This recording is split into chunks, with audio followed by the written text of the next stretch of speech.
Ukraine war. After meeting with Vladimir Putin on Friday, Donald Trump said he would also seek a future trilateral meeting involving himself, the Russian president, and Ukraine's Volodymyr Zelensky.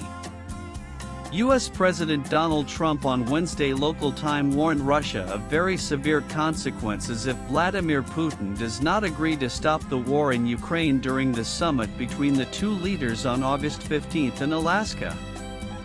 Yes, there will be consequences. I don't have to say on the type of consequences. There will be very severe consequences, he said, addressing reporters at the Kennedy Center in Washington, D.C. After meeting with Putin on Friday, Trump said he would also seek a future trilateral meeting involving himself, the Russian president, and Ukraine's Volodymyr Zelensky. However, Trump warned that there would be no second meeting if he did not get the answers he wants during the first meeting. There is a very good chance that we are going to have a second meeting which will be more productive than the first, because the first is where I am going to find out where we are, what we are doing, Trump said. There may be no second meeting because if I feel that it's not appropriate to have it because I didn't get the answers that we have to have, then we are not going to have a second meeting, he added. Trump's highly anticipated meeting with Putin is scheduled to take place on Friday in Alaska, in which the two leaders will chalk out a plan to end the war in Ukraine that broke out in February 2022. This will be the first in-person meeting between a sitting U.S. president and his Russian counterpart since 2021.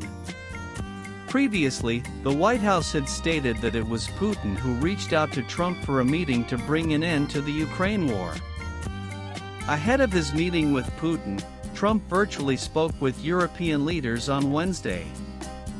French President Emmanuel Macron said Trump is very clear that he wants to achieve a ceasefire between Russia and Ukraine. I think that's a very important point in this regard. And we hope that it can be held in Europe, in a neutral country that is acceptable to all parties, Macron said. German Chancellor Friedrich Merz, meanwhile, called the meeting constructive, but stressed that fundamental European and Ukrainian security interests must be protected during Friday's summit. The meeting was also attended by Zelensky, who said Putin is trying to apply pressure on all of Ukrainian sectors, as if they do not matter to him and are ineffective. In reality, sanctions are very helpful and are hitting Russia's war economy hard, Zelensky stressed. Russia wants Ukraine's full withdrawal from Donetsk, but won't allow it. Zelensky. U.S. tariffs on India's Russian oil imports a big blow to Moscow. Trump ahead of meeting with Putin. PM Modi speaks with President Zelensky, reaffirms India's position for peaceful settlement.